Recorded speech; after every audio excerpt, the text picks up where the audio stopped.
Let's get some analysis now. I'm joined by Greg Sheridan. He's, of course, the foreign editor at The Australian. Greg, appreciate your time as always. We'll get to some of that economic and the sanction response in a moment. I want to start with an overall view from you as we look to this ongoing conflict in Ukraine.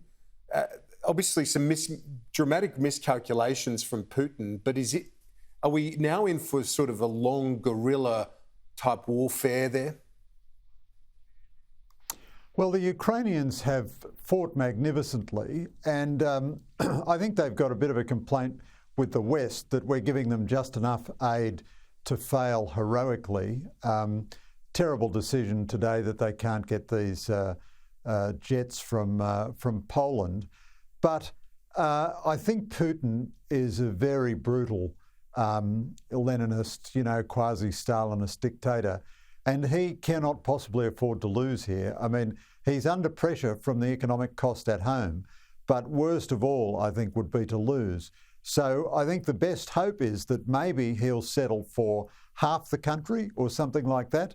But he's a rat in a corner, and I expect him to be more vicious than ever now. So I think we could be in for some shocking days ahead where he pounds cities into submission and then takes more territory. Whether he'll be able to take Kiev or not, I don't know. Certainly the Ukrainians have been infinitely more effective in their resistance than anyone ever expected, but they are paying a terrible price.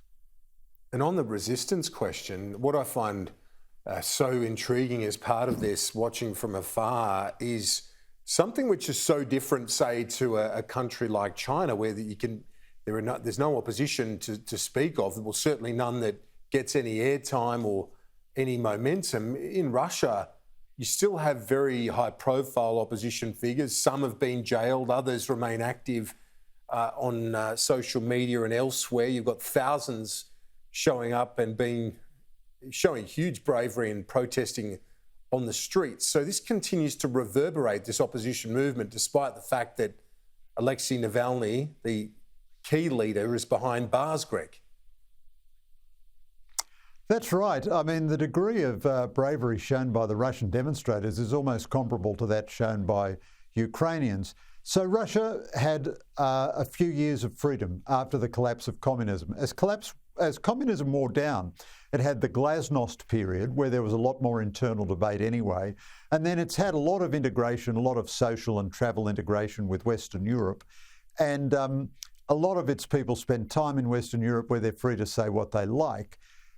But I do think one of the consequences of what's happening now is that Putin will go heavier and heavier for repression. So the last quasi-independent websites are being shut down. Foreign news organisations are finding it almost impossible to work there because there is this law now that you can go to jail if you broadcast anything against the war. So the question is, has Russian civil society evolved to a point where it can really challenge Putin, or will repression work for him?